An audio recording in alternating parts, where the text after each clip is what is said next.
this is Noelle Roberts with Total News at CPAC 2023 in Washington, D.C. That almost rhymes. And I'm here with Jack Posobiec, and I was just watching a very interesting conversation between he and Mr. Lindell about our election integrity, and we had the problem in Arizona. So what do you think about everything that just happened, and where do you think we go from this coming up to 2024?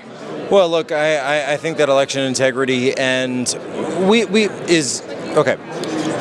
If you didn't hear the whole conversation, there was quite a bit, but what we need to understand is that there are two layers to our elections, and we will spend hours and hours and hours discussing strategy. We'll say who's the best candidate, who's the best, in the presidential level, who's the best, running mate, the vice presidential candidate. Is it going to be Trump? Well, Trump and who? Is it DeSantis, whatever, right? We talk all this strategy.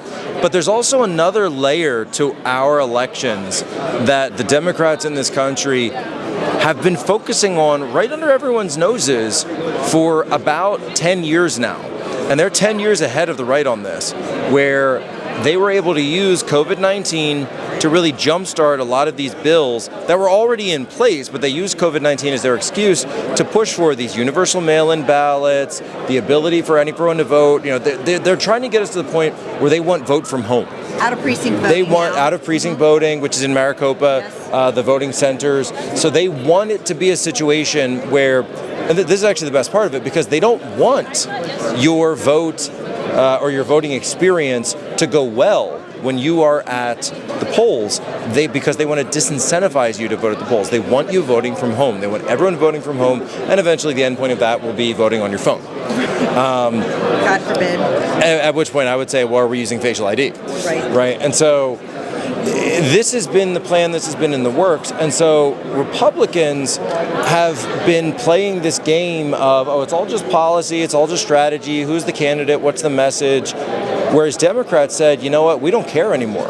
We're just going to focus on, not to say they don't care, but they said we're also going to make a second tier of an attack on elections in a way that, from a competitive standpoint, it's very smart. It's very smart to be able to do this, to say we are just going to find any ballot we can, any way we can, get it in there, make it count, drop boxes throughout the country, drop boxes on every corner. If you're in a Democrat area, Zuckerbucks are going to be all over the place, ballots flooding everywhere, and so Republicans have just been asleep at the wheel, not even paying attention to this. Stacey Abrams is over in Nigeria, overseeing their elections, like she's some expert all of a sudden right now.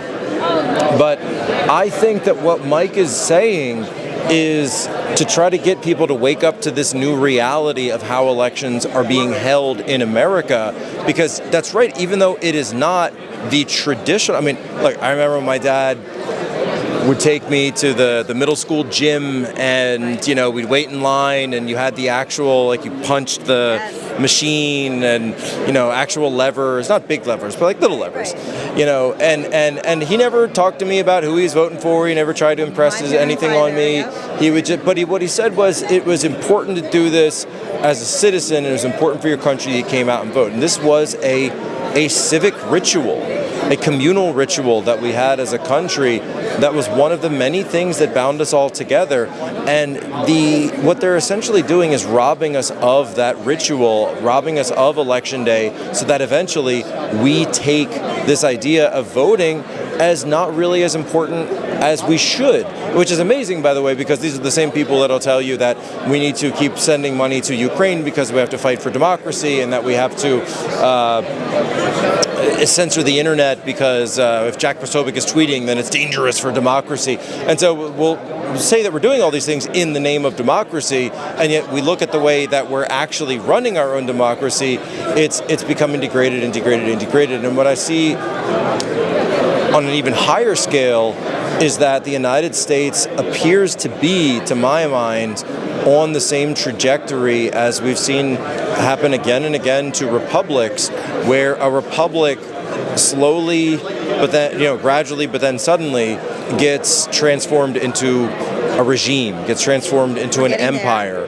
And that, we as conservatives, and we're here at CPAC talking about the Constitution and our founding ideals, but our country has gone so far from what that was, and they've twisted and interpreted these provisions in our Constitution to mean whatever a certain judge on the right, and this is why you change language. Right. So whatever some judge on the bench interprets them to mean, this is why we had Roe v. Wade, which is bad law for so many years as the law in this country, that we're realizing that the very nature of what the United States has changed. And so for us to simply say, and I think there's two schools of thought on this, that we can say, well, I support the Constitution, okay, great, but I do too, as a matter of fact.